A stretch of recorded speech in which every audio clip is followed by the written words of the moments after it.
পূর্ব বর্ধমান জেলা রায়নাথপুর থানা অন্তর্গত বড় বয়নান জিপি কোয়ারা প্রাথমিক বিদ্যালয়। এই বিদ্যালয়ে আমি যতটুকু খোঁজ খবর নিয়েছি 5টা ক্লাস আছে। ক্লাস শিশু শ্রেণী, হ্যাঁ, ক্লাস 1, ক্লাস 2, ক্লাস 3 এবং ক্লাস 4। অথচ এই স্কুলেতে 2জন পার্মানেন্ট টিচার আছেন এবং একজন প্যারা টিচার আছেন। এই 3জন নিয়ে 5টা ক্লাস কিভাবে চলতে পারে এবং কিভাবে ছেলেমেয়েরা এখানে কি শিখবে আপনারাই বলুন। এবং এই স্কুলেরই অপোজিট সাইডে একটা বিল্ডিং আছে, দেখুন গাছপালায় ভর্তি, পুরাতন বিল্ডিংটা কোনো ঠিক হয়নি যে হ্যাঁ বিল্ডিংটা ঠিক হবে, দেখুন গাছপালায় ভর্তি। অথচ এই বিল্ডিং এর সামনের দিকে পূর্ব সাইডে একটা পুকুর আছে, যে পুকুর মানে এটা হচ্ছে এখানে যত বাচ্চা ছেলেরা পড়াশোনা করে, যেহেতু প্রথম শ্রেণী থেকে, বুঝতেই পারছেন আপনারা, প্রথম শ্রেণী থেকে ক্লাস 4 পর্যন্ত স্কুলটা। অতএব এই স্কুলের সামনে একটা বড় পুকুর আছে। এই পুকুরে যে কোনো খেলার ছলে গিয়ে কোনো বাচ্চা তো গড়িয়ে পড়ে যেতে পারে। এই স্কুলটি ইমিডিয়েটলি পূর্ব দিকে ওয়াল দিয়ে স্কুলটা ঘেরা অতি অবশ্যই দরকার আছে। এই স্কুলটাকে অতি অবশ্যই ওয়াল দিয়ে ঘেরা দরকার আছে। এই স্কুলের 4জন রাঁধুনি আছেন। ওই রাঁধুনি ওনারা আগে 3000 টাকা বেতন পেতেন, এখন বর্তমান 4000 টাকা পান, 1000 টাকা করে। বলুন, আজকে গ্যাস নিয়ে রান্না বান্না করা, এত স্কুলের ছেলে মেয়েদেরকে খাবার পরিবেশন করা, বলুন এই 1000 টাকা মাইনে কি হবে?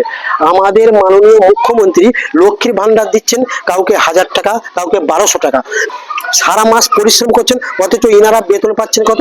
মাত্র 1000 টাকা।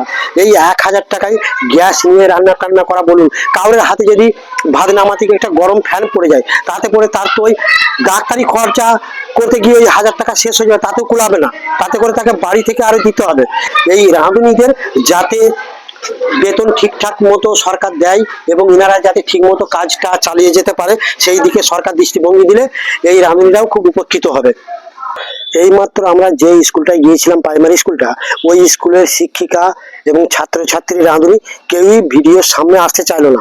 তারা যেন মনে হচ্ছে একটা ভয়ে ভয়ে আছে, কারণ তাদের ছবিটা ফ্ল্যাশ হয়ে যাবে, দেখা যাবে ডিএম অফিস বা নবান্ন দেখে ফেলবে, সেই নিয়ে তারা মনে হচ্ছে একটা ভয়ে ভয়ে আসে।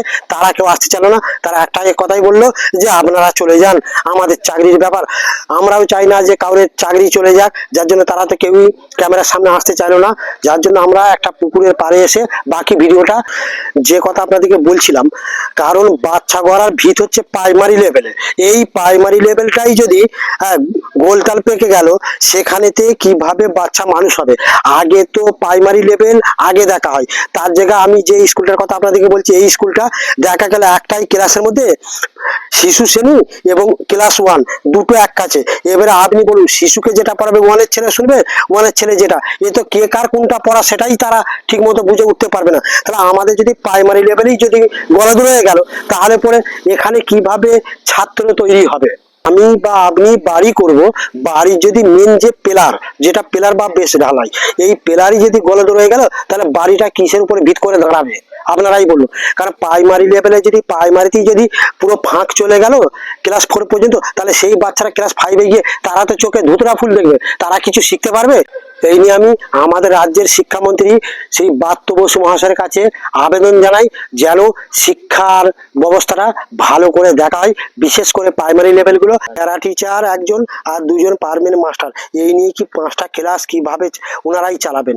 মাস্টারদিকে আমি বলেছিলাম, ওনারা কেউ সামনে আসতে চাইলেন না। শিক্ষা নিয়ে আপনাদের কি মতামত তা কমেন্ট বক্সে অবশ্যই জানাবেন। জয় হিন্দ।